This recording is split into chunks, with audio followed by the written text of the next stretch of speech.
Bonjour à toute l'équipe de la matinale. Bien bonjour la famille de Lazoyer, Pasteur Joseph Cavoyer, en Lolamou, en Lofos pour 1er janvier, pour premier jour à 2023. Good morning to everyone, buenos dias. Sur quelque latitude que vous soyez, vous êtes donc les bienvenus dans votre chronique spirituelle, la bonne nouvelle. Que d'émotions en ce premier jour de 2023. Quel privilège, quelle grâce. Nous avons fini avec 2022. Nous débutons une nouvelle aventure appelée 2023. À toutes et à tous, le pasteur Joseph vous souhaite donc une bonne année 2023. Que vous et moi, nous soyons donc de meilleurs gestionnaires de toutes les ressources que Dieu met à notre disposition. Je vous invite à marquer un temps d'arrêt. Ce sera peut-être votre première prière pour 2023. Prenons le temps d'exprimer notre reconnaissance au propriétaire du souffle de vie. Je vous invite donc à la prière d'où que vous soyez dans le monde. Ce matin, nous nous sommes infiniment reconnaissants devant le Dieu de la vie qui nous accorde la vie, le mouvement et l'être. Heureux de pouvoir démarrer donc cette nouvelle année en respirant ce souffle de vie. Merci. Merci pour ta fidélité à notre égard pendant ces 12 derniers mois écoulés. Merci parce que tu as été rempli de bonté, d'amour et de compassion à notre égard en 2022. Merci aussi pour la patience. Oui, la patience envers nous, pauvres pécheurs. Patience envers nous qui avons entendu, qui avons voulu faire le bien, qui des fois avons fait le mal, qui avons lutté contre le mal et malgré ça, eh bien donc, nous n'avons pas su faire le bien. C'est pour cela que nous nous inclinons devant toi et nous te demandons pardon pour nos fautes, nos péchés, nos mauvaises décisions, nos excès de colère, la mauvaise gestion de nos émotions, pour les décisions, les actions qui n'ont pas été constructives, où nous n'avons pas su aimer notre prochain comme nous aurions dû le faire. Te demandons pardon, n'entre point en jugement avec nous. Ta parole déclare que le pardon se trouve auprès de toi afin qu'on te le craigne. Donc c'est pourquoi nous te demandons pardon et nous voulons apprendre à te craindre et à te respecter.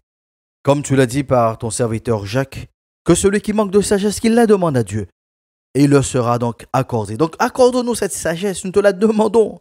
Oui, accorde-nous la sagesse pour que nous puissions bien compter nos jours en 2023. Accorde-nous la sagesse pour que nous maîtrisions, éternel Dieu, nos sentiments, nos émotions, et que nous soyons de meilleurs gestionnaires, oui, plus que jamais, et bien de toutes tes ressources. Apprenons tout simplement à te respecter. Toi, le Dieu vivant et vrai, le Dieu créateur, sauveur et Seigneur. Ainsi, nous t'avons donc prié dans le nom donc du Christ. Amen. Il est de coutume de souhaiter donc la santé, la prospérité. Et je vous encourage, disons plutôt, je nous encourage à être bien donc de meilleurs gestionnaires du temps. Depuis notre dernière session, nous avons abordé la notion du temps du côté du Dieu créateur. Nous avions dit qu'il était donc éternel. Dieu est en dehors du temps. Il a créé le temps. C'est pour cela qu'il est aussi appelé l'alpha et l'oméga. La lettre A et la lettre Z. Le premier et le dernier, le commencement et la fin. En créant le temps, Dieu a créé l'espace d'expression de l'homme. Il se caractérise cet espace par notre date de naissance et notre date de mort. Entre ces deux références temporelles, nous avons ce qui s'appelle la vie. Nous l'appelons donc la vie, l'espace entre la vie et la mort, la naissance et la mort. L'âge que vous aurez pour votre prochain anniversaire est l'unité de mesure de votre vie. Ce que vous êtes aujourd'hui est le résultat du temps sur votre existence. Durant ces premiers jours de 2023, je vous propose bien donc cette réflexion sur la ressource qui nous est indispensable, la ressource qu'on appelle le temps. Au travers de cette série, nous voulons chercher et trouver les principes clés qui nous permettront de faire un bilan objectif de l'année écoulée et faire de la manière la plus précise que possible une exploitation de la nouvelle année. Nous chercherons aussi à appliquer la recommandation de Saint Paul en Éphésiens 5, verset 16 où il déclare « Rachetez le temps car les jours sont mauvais ». Qu'est-ce qu'il entend par le rachat du temps? Pourquoi qualifie-t-il les jours étant mauvais? Comment faire de bons investissements pour racheter le temps? Pour aller plus loin, je vous propose un petit exercice de 20 secondes. Allez, je vous en rajoute 50%. Vous avez 30 secondes d'instrumental pour arrêter le temps, pour stopper le temps. Attention, nous lançons le décompte. 3, 2, 1. C'est parti pour 30 secondes afin d'arrêter le temps. Musique, s'il vous plaît.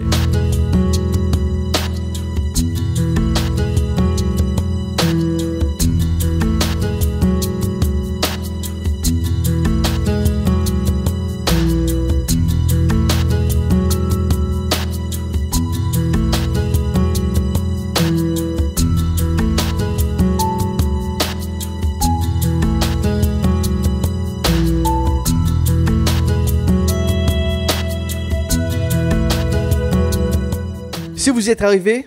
Téléphonez-moi. Vous l'aurez compris, nous n'avons aucun pouvoir sur le temps. Il nous est impossible de l'arrêter. Le temps s'écoule sans notre permission. Cela établit donc le principe que nous avons besoin de marqueurs pour bien gérer le temps. Le Dieu créateur a aussi placé les marqueurs donc du temps pour aider l'homme dans sa gestion du temps. Ainsi, nous lisons en Genèse chapitre 1er, Dieu dit au verset 14 qu'il y a donc des luminaires dans l'étendue du ciel pour séparer le jour d'avec la nuit, que ce soit donc des signes pour marquer les époques, les jours et les années, et qu'ils servent donc de luminaires pour l'étendue du ciel, pour éclairer la terre, et cela fut ainsi.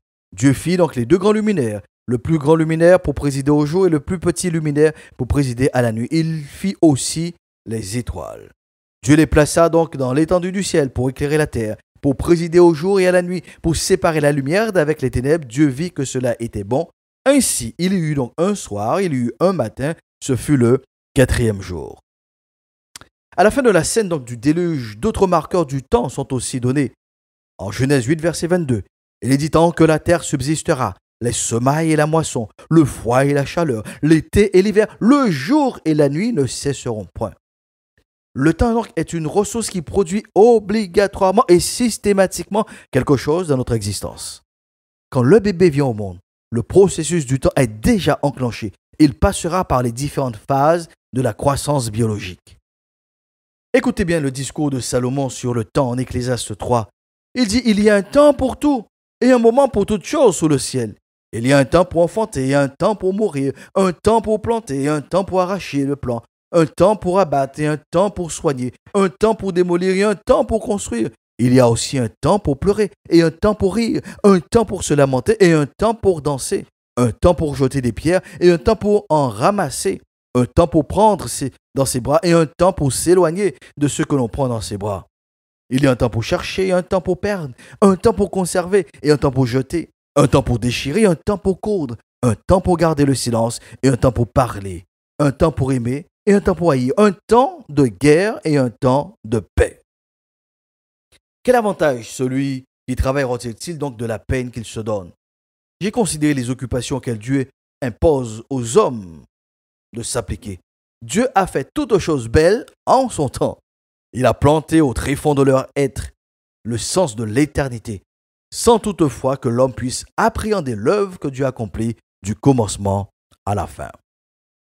Ce survol du temps s'effectue au travers d'activités de tranches de vie. Madame, monsieur, je vous pose une question capitale. Quelle est la valeur que je donne au temps? Répondre à cette question, on vient donc à répondre à celle-ci. Quelle est donc la valeur que je donne à ma vie? C'est la valeur que je donne à la ressource temps qui déterminera la qualité de mon existence. N'occultez pas cette question, ne bâclez pas cette réflexion.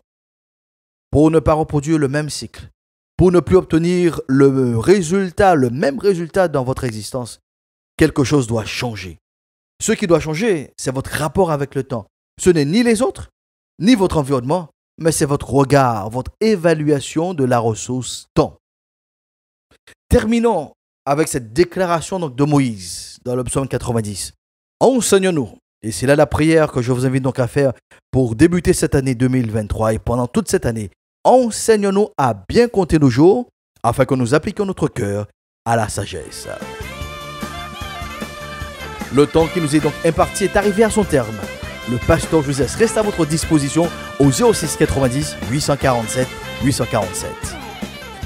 Pour cette nouvelle année de grâce, proclamons ensemble la paix de Dieu soit avec vous pour une meilleure saison.